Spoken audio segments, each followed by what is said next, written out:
ایک ریاست میں ایک رحم دل شہزادی رہتی تھی۔ وہ اپنے عوام سے بہت محبت کرتی تھی، ان کا بہت خیال رکھتی تھی۔ مگر ایک دن ایک جادوگرنی جو پرانی دشمن تھی، اس نے منتر پڑھا اور پوری ریاست پر جادو کر دیا۔ اس جادو کے بعد کسی کو بھی شہزادی کا نام تک یاد نہ رہا۔ کچھ دن بعد ایک دوسری ریاست کا شہزادہ اپنی دوست شہزادی سے ملنے آیا۔ جب اسے پتا چلا کہ کوئی بھی اسے نہیں جانتا تو وہ حیران اور پریشان ہو گیا۔ اس نے جادوئی آئینے کی مدد لی۔ آئینے نے شہزادہ کو شہزادی کی پرچھائی دکھائی اور بتایا کہ وہ ایک جادوئی دروازے میں قید ہے۔ شہزادہ فوراً اس جنگل کی طرف روانہ ہوا۔ وہ بھوکا پیاسا راستوں پر بھٹکتا رہا مگر ہمت نہیں ہاری۔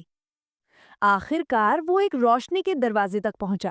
دروازے کے پار ایک جھیل تھی جس کے پانی میں شہزادی کی پرچھائی نظر آ رہی تھی۔ اچانک ایک پری نمودار ہوئی۔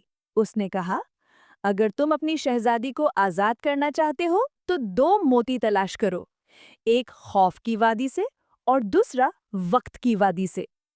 شہزادہ پریشان حال پہلے خوف کی وادی میں گیا، پھر وقت کی وادی میں، اور دونوں موتی لے آیا اور انہیں جھیل میں ڈال دیا۔ جیسے ہی موتی جھیل میں گرے، شہزادی آزاد ہو گئی، اور پھر پوری ریاست میں ہزاروں تتلیاں پھیل گئیں۔ وہ تتلیاں ایسی لگتی تھیں جیسے لوگوں کی کھوئی ہوئی یادیں ہوں، جو آہستہ آہستہ واپس آنے لگیں۔ یوں رفتہ رفتہ سب کو اپنی رحم دل شہزادی یاد آنے لگی۔